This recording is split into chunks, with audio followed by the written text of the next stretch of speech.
Comment ouvrir le chakra racine?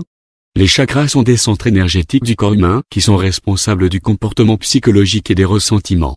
D'après la spiritualité hindoue et bouddhiste, il existe 7 chakras dont 4 supérieurs et 3 inférieurs. Les chakras supérieurs sont responsables de nos comportements psychiques, les chakras inférieurs sont responsables de nos instincts. L'atteinte de la paix intérieure dépend de l'équilibre instauré entre les différents chakras.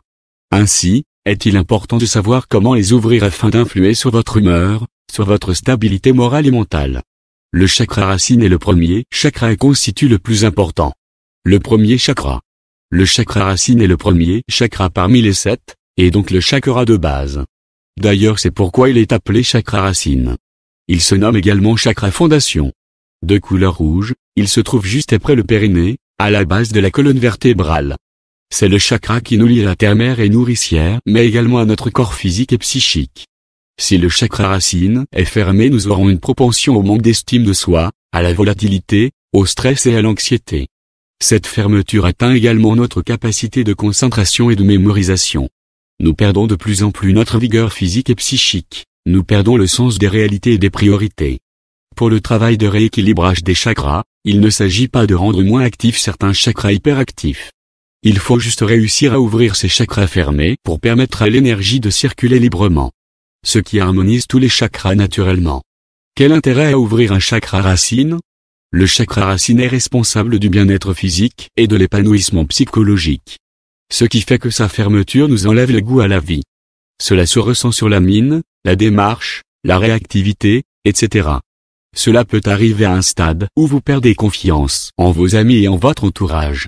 Beaucoup de phobies et d'angoisses sont dues à une fermeture du chakra. Alors l'ultime intérêt que vous avez pour garder votre chakra ouvert est le bien-être. Vous vous sentez présent et conscient de tout ce qui se passe. Un chakra fermé peut être la cause de rêveries interminables et d'un trouble de dissociation de la réalité. Par conséquent, vous serez de moins en moins apte à juger de la gravité des situations pour prendre certaines décisions, à profiter pleinement du moment présent. Par ailleurs, une hyperactivité du chakra racine peut être la source d'un excès de confiance en soi ou d'un refus du changement. Comment procéder pour ouvrir le chakra racine? Pour ouvrir son chakra, il faut d'abord vous connecter avec la terre-mère. En cela, restez debout avec les pieds au sol, pliez légèrement les genoux et respirez profondément pour sentir toute l'énergie que procure le sol. Maintenez une position équilibrée sur le sol en bougeant le bassin et en vous assurant que le poids de votre corps est uniformément distribué sur la plante de vos pieds. Déplacez le poids de votre corps vers l'avant pour 2 ou 3 minutes. Asseyez-vous en croisant vos jambes une fois que vous vous sentirez stable.